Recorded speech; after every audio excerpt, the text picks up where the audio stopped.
With 2023 in the books, it's time to look back at the last 12 months and answer the question that's on everybody's mind.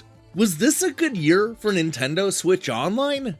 It was a year that saw the addition of 3 Game Boy systems, the release of one of the Nintendo 64's biggest games, and a few rare Japanese games came to America and Europe for the first time ever. But what did that mean for the 16-bit consoles like the Genesis and the Super NES? And is Nintendo's subscription service trending in the right direction going into 2024? We're going to be using numbers, graphs, and some classic reviews to not only answer those questions, but also crown this year's winners and losers. Get ready to learn something about the last 12 months because this is Nintendo Switch Online 2023 by the numbers. Before we get too far into the weeds, we first need to ask the question, was 2023 a good year for Nintendo Switch Online? Believe it or not, the answer to that question is actually yes. I suppose we could argue about the different games that came out, but one thing is definitely not up for debate. Nintendo added more games to their online service than any other year. As you can see from this chart, there were a total of 54 games added to the service last year, up from the 39 in 2022. After kicking off the service in 2018, Nintendo has been averaging about 40 games per year, with that one big exception being 2020, where they only added 21 games for whatever reason. I guess it's actually 2 big exceptions now, because 54 is a big jump up. That's up 10 over the second best year. Let's just hope that trend continues to improve in 2024. One of the biggest reasons for the spike in games comes from the simple fact that Nintendo added 3 new systems to their service: the original Game Boy, the Game Boy Color, and the Game Boy Advance. These 3 handhelds absolutely dominated the system breakdown chart, making up more than half of the total games released in 2023. The combination of the Game Boy and Game Boy Color lead with 18 games, while the Game Boy Advance is not that far behind with 12 games.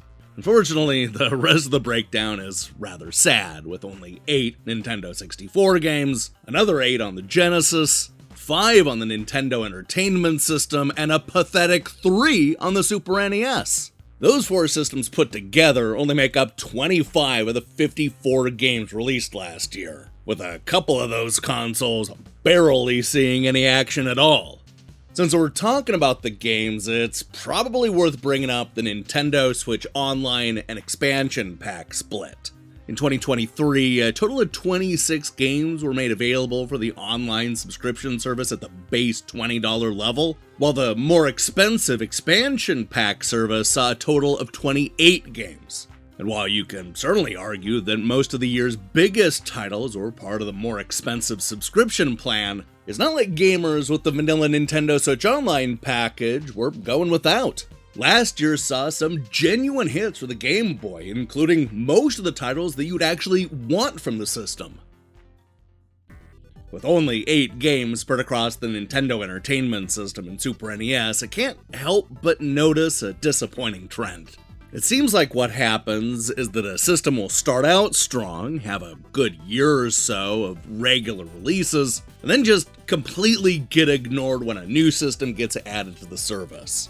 You certainly saw this with both the NES and the Super Nintendo, both of which launched with 20 games and then settled for only a couple of titles per month. As you can see here, the NES games basically dropped to a trickle when the Super Nintendo showed up, and both were barely a factor in 2023. As I mentioned before, only 3 Super NES games were released on the service last year, which is half of what came out in 2022, which again was half of what came out in 2021. I think you can see the trend here. So far, the Nintendo 64 has managed to buck that downward trend. Although Nintendo only added 8 64-bit titles on the service in 2023, that's down only slightly from the 11 games released 1 year earlier. It's also in line with the 10 Nintendo 64 games released in 2021, the year it was introduced to the expansion pack. Unfortunately, you cannot say the same thing about the Genesis, which was introduced at the exact same time as the N64. In 2021, a total of 19 Genesis games were added to the expansion pack. 1 year later, that number dropped to 17, which was followed in 2023 by a total of 8 releases. That's a big drop, and it's one that's starting to feel like the NES and Super Nintendo trend lines. One thing the numbers don't really tell us is whether or not the games were any good. I think it's safe to say that 2023 had its fair share of major releases, as well as a few noteworthy smaller titles that made a big impact. In order to see what worked and what didn't, we're going to take a look back at the year's biggest winners and losers. Let's go ahead and start with the year's biggest winner, the Game Boy brand. After successfully launching the Nintendo 64 and Genesis game libraries just a year and a half earlier, 2023 was all about the Game Boy. Between the original Game Boy, the Game Boy Color, and the Game Boy Advance, 30 handheld games were released on the Nintendo Switch Online in the last 12 months. Just to put that into context, a whopping 56% of the games added to the online service were part of the Game Boy brand. If you're one of those people who's been waiting for real handheld games to hit the Switch, then this was your year. That said, there is something that would have made 2023 even better. And that brings me to the year's biggest loser, the Genesis. Look, let's face it, the Genesis was completely overshadowed in 2023. With a mere 2 updates throughout the entire year, Sega's 16-bitter only received 8 games in 2023, down sharply from the 17 from just 1 year earlier. Sure, the 8 games included some legitimate amazing adventure titles like Landstalker and Crusaders of Senti. But did we really need another version of Street Fighter 2? Were there really that many people demanding a port of Flicky? The fear, of course, is that we'll see fewer and fewer Genesis games going forward. Based on the numbers, Sega's 16-bitter is on the same trajectory as the Super NES, which went from 24 down to 15, down to 11, and then 6 and 3 in the last 2 years.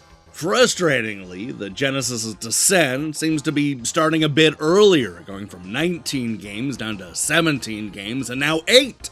If the Super Nintendo was anything to go by, then there's a real chance that we only get 4 Genesis games in 2024. If that's the case, then it's ultimately going to feel like a huge missed opportunity. There are literally dozens of Genesis games that need to be on the Switch, including installments of major franchises like Sonic the Hedgehog, Phantasy Star, and Streets of Rage. I hate how only after a couple of years, the Genesis already feels like an afterthought. This year, we saw a number of announcements that left a lot of fans scratching their heads. A great example of this came around Halloween when Nintendo uploaded Castlevania Legends along with 2 Japanese games that had never been released in the United States, Devil World and the Mysterious Murasame Castle. Look, ignore the people that are whining about how it's the worst Nintendo Switch update ever, because it's yet another reminder that 2023 was full of rare Japanese games that are only now coming to America. Joy Mech Fight is another game that falls right into that category. This was a very early one-on-one fighting game from Nintendo that was inspired by Street Fighter 2 and released well before Smash Bros. Of course you're going to want to give it a try, right? As a fan of old school games, I want to see more of these rare gems hit the Nintendo service. I also want to see more high-profile games, which brings us to our next losers, F-Zero, Maximum Velocity, and Golden Sun. Look, don't get me wrong, these games are great, but they had the misfortune of just not showing up to the party.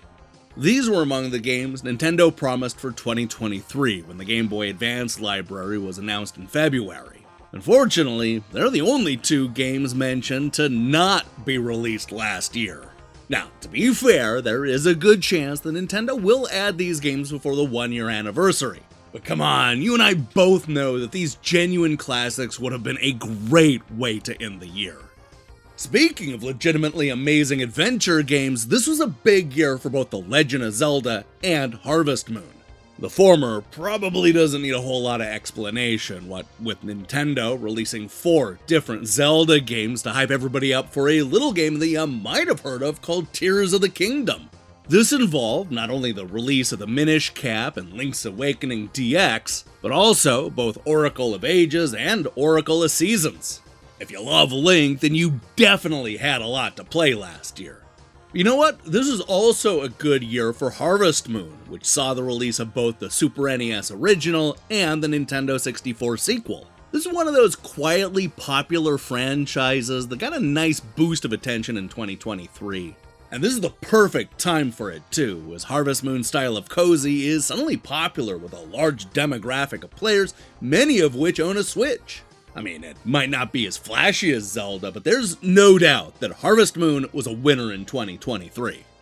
Now, Link wasn't the only Nintendo hero working overtime, as last year saw a shocking number of Mario games hit the Nintendo Switch Online service. Believe it or not, there were 8 Mario games released in the last 12 months, including titles as diverse as Super Mario Land 2, Mario Party 3, Mario & Luigi, and of course, Mario Kart Super Circuit. So, with all these games, why is Mario a loser? Simple. It's because Nintendo decided to release the completely unnecessary Super Mario Advance games on their online service. These 4 games were ports of Mario games that were already available on the Nintendo Switch Online. What makes it even worse is that all 4 of them were available through the standard subscription, while these Game Boy Advance titles were only available through the more expensive expansion pack. Now look, I get it, you could probably make the argument for Super Mario Advance 4, as it features the extra content that's exclusive to that version of Super Mario Bros. 3. But even then, these games feel more like reruns than new releases. Who asked for this? Now, it's not like Kirby wasn't on the Nintendo Switch Online before 2023, but with the addition of multiple Game Boy systems, last year was the Little Pink Dude's homecoming celebration. For one thing, this is a chance for a lot of gamers to go back to Kirby's earliest titles on the Game Boy, allowing both new and longtime fans to see the gradual evolution into the hero that we know and love today. Beyond getting both Kirby's Dream Land 1 and 2, Nintendo also released Kirby's Tilt and Tumble on the Game Boy Color, Kirby's Star Stacker on the Super NES, and even Kirby and the Amazing Mirror on the Game Boy Advance. It's a perfect reminder of just how deep the Kirby library goes and why he's such a beloved character. Man, talk about a missed opportunity! With the Game Boy systems hitting the Nintendo Switch Online service, you would think that this would be a perfect time to re-release some of the earliest Pokemon titles. After all, there are multiple generations of kids that never had a chance to play Pokemon Yellow or Red or Blue or whatever. But instead of doing the obvious, Nintendo gave us the Pokemon trading card game? And just to add insult to injury, 2 of the 8 Nintendo 64 games released in 2023 were part of the Pokemon Stadium franchise. You know, the same Pokemon Stadium game you're supposed to connect your Game Boy games to in order to play. That's the whole reason that anybody wanted those games in the first place. Yeah, guess what? That functionality's just completely left out of the Switch port. Look, you can argue all you want about how the 2022 releases like Pokemon Snap and Pokemon Puzzle League are too far removed from the core franchise, but at least those are standalone games. Man, Pokemon fans deserve better. I guess the question on everybody's mind right now is, will 2024 be even bigger? Well, probably not. Based on the numbers, every time the Nintendo Switch Online service reaches a new high, it's followed the next year with a big dip. I hate to say it, but I think this is going to be especially true in 2024, as there aren't that many consoles Nintendo could add to their service that would make a genuine splash. Don't get me wrong, there are plenty of classic consoles that Nintendo could add, including a lot of stuff that I actually want to see, like the Sega Master System and the TurboGrafx 16 and the Atari Lynx. Well, I would personally love to see all of those added. I just don't think that any of them are going to have the same kind of impact of the Nintendo 64 or the Genesis in 2021, or even the Game Boy systems last year. And honestly, wouldn't surprise me that much to see Nintendo opt for the steady holding pattern for the next year, especially with the lead up to the Switch successor. With so many Game Boy, Game Boy Color, and Game Boy Advance games left to upload to the service, I suspect that we're going to see those systems keep with tradition and release about the same amount of games this year as they did in 2023. Frustratingly, this will probably cut into the amount of games that we see from the Nintendo Entertainment System, the Genesis, and the Nintendo 64. It would be wrong, but I could see Nintendo making the argument that they've released all the major N64 titles, so it's time to focus their attention on the Game Boy Advance. Of course, the real wild card is the Switch sequel that is rumored to be coming out this year. Will it play the existing Nintendo Switch Online games? Honestly, I suspect it probably will, especially since all this is tied into an annual subscription service. It would be a slam dunk for Nintendo to announce that all the games that you know and love on the Nintendo Switch Online are ready to go day one on their next console. This could also mean that they'd release a whole bunch of new games to celebrate that launch, though I wouldn't hold my breath for that.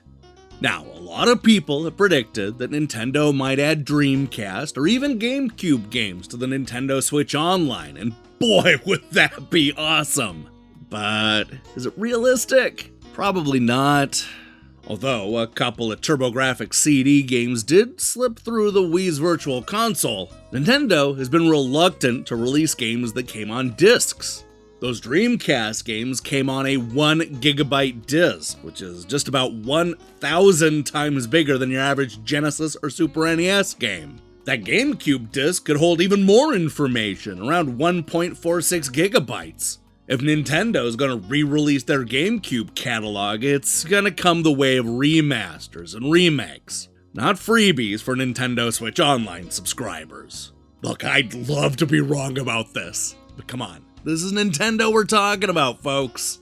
Based solely on the numbers, I expect Nintendo to release another 40 games or so, with a real emphasis on the Game Boy, Game Boy Advance, and maybe even the Nintendo 64. We're likely going to know more in a month or two when Nintendo reveals their annual plans. No matter what, we'll be here posting new Review Crew episodes every single time Nintendo adds games to their Nintendo Switch Online service. I got my fingers crossed hoping that this is the best year ever. Hey, thanks for watching me break down these numbers and giving me a good reason to make a bunch of graphs. We definitely need more graphs on this channel. Now, it's confirmed. New Year's resolution, more graphs. Alright, so here's the deal. I'm currently at the beach on vacation right now, so if Nintendo added new games to their online service, then I'm just gonna have to tackle them next week. If not, then expect more reviews and us to have a whole lot of fun as we dive headfirst into the new year. Now, here's the question I have for you. Was this a good year or a bad year for the Nintendo Switch Online? You heard my argument, so I can't wait to see your thoughts in the comments below. And you know what? I may be on vacation, but I promise you that I'm still reading the comments and following along. Now, if you do me a big favor, click that subscribe button and support what we're doing here. Until then,